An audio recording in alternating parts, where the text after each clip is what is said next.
वृंदावनेश्वरी वृषभानुसुते देवी प्रणमामि हरिप्रिये। वाञ्छाकल्पतरुभ्यश्च कृपा सिन्धुभ्येव च पतितानां पावनेभ्यो वैष्णवेभ्यो नमो नमः।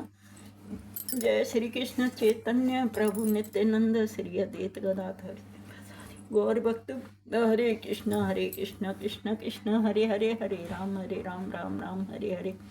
हरे कृष्ण कृष्ण कृष्ण हरे हरे, हरे राम राम राम हरे हरे। हरे कृष्ण कृष्ण कृष्ण हरे हरे, हरे राम राम राम हरे हरे। श्रीमद् भगवत गीता यथारूप जय। अध्याय 2 गीता का सार, श्लोक नंबर 47। कर्मण्येवाधिकारस्ते मा फलेषु कदाचन मा कर्मफल हेतुर्भूर्मा ते संगोस्त्वकर्मणि। तुम्हें अपना कर्म कर्तव्य करने का अधिकार है, किंतु कर्म के फलों के तुम अधिकारी नहीं हो।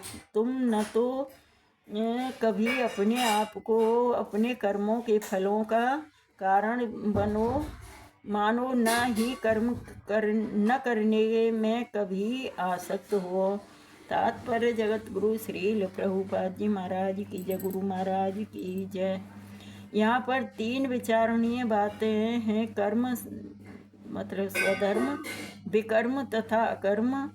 कर्म स्वधर्म वे कार्य हैं जिनका आदेश प्रकृति के गुणों के रूप में प्राप्त किया जाता है। अधिकारी की सम्मति के बिना किए गए कर्म विकर्म कहलाते हैं। और अकर्म का अर्थ है अपने कर्मों को न करना। भगवान ने अर्जुन को उपदेश दिया है कि वह निष्क्रिय न हो, अपितु फल के प्रति आसक्त हुए बिना अपना कर्म करे। कर्म फल के प्रति आसक्त रहने वाला भी कर्म का कारण है। इस तरह वह ऐसे कर्म फलों का भोक्ता होता है। जहाँ तक निर्धारित कर्मों का संबंध है, वे 3 उपश्रेणियों के हो सकते हैं, यथा नित्य कर्म, आपातकालीन कर्म तथा इच्छित कर्म। नित्य कर्म फल की इच्छा बिना शास्त्रों के निर्देशानुसार सतोगुण में रहकर किए जाते हैं। फल युक्त कर्म बंधन के कारण बनते हैं, अतः ऐसे कर्म अशुभ हैं। हर व्यक्ति को अपने कर्म पर अधिकार है, किंतु उसे फल के अनासक्त होकर कर्म करना चाहिए। ऐसे निष्काम कर्म निसंदेह मुक्ति पथ की ओर ले जाते हैं। अतएव भगवान ने अर्जुन को फलासक्ति रहित होकर कर्म स्वधर्म के रूप में युद्ध करने की आज्ञा दी। उसका युद्ध विमुख होना आसक्ति का दूसरा पहलू है। ऐसी आसक्ति से कभी मुक्ति की पथ की प्राप्ति नहीं होती। आसक्ति चाहे स्वीकारात्मक हो या निषेधात्मक, वह बंधन का कारण है। अकर्म पापमय है। अतः कर्तव्य के रूप में युद्ध करना ही अर्जुन के लिए मुक्ति का एकमात्र कल्याणकारी मार्ग था। योगस्थः कुरु कर्माणि संग त्यक्त्वा धनंजय सिद्ध सिद्धयो समो भूत्वा समत्वं योग उच्यते। हे अर्जुन, जय अथवा पराजय की समस्त आसक्ति त्याग कर समभाव से अपना कर्म करो, ऐसी समता योग कहलाती है। तात्पर्य जगत गुरु श्रील प्रभुपाद जी महाराज की जय, गुरु महाराज की जय। श्री कृष्ण अर्जुन से कहते हैं कि वह योग में स्थित होकर कर्म करे। और योग है क्या? योग का अर्थ है सदैव चंचल रहने वाली इंद्रियों को वश में रखते हुए परम तत्व में मन को एकाग्र करना। और परम तत्व कौन है? परम तत्व ही परम तत्व है।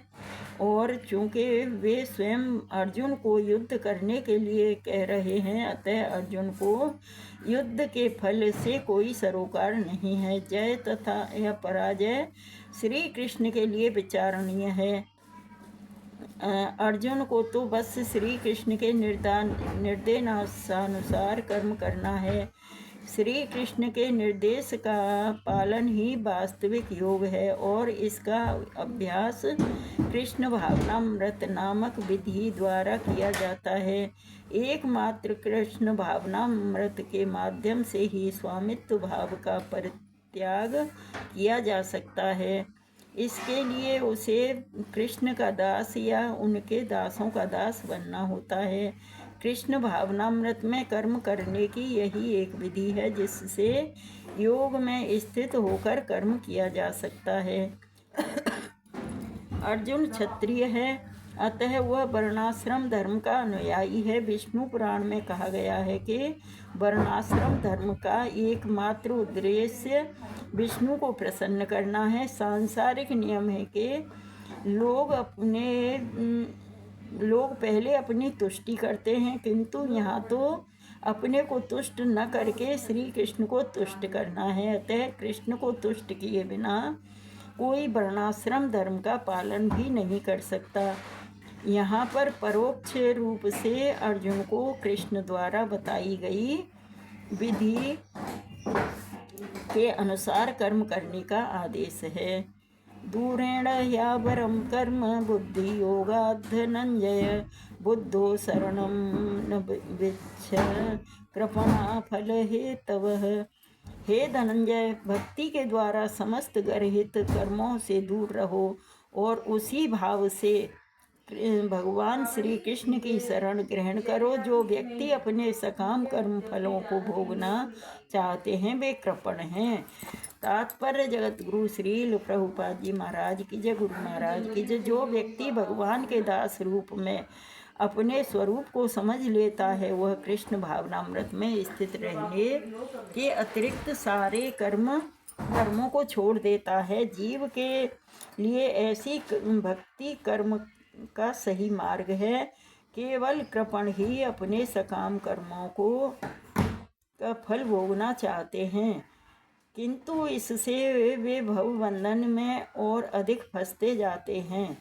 कृष्ण भावनामृत के अतिरिक्त जितने भी कर्म संपन्न किए जाते हैं वे गर्हित हैं, क्योंकि इससे कर्ता जन्म मृत्यु के चक्र में लगातार फंसा रहता है और वह कभी इसकी आकांक्षा नहीं करनी चाहिए कि मैं कर्म का कारण बनूं।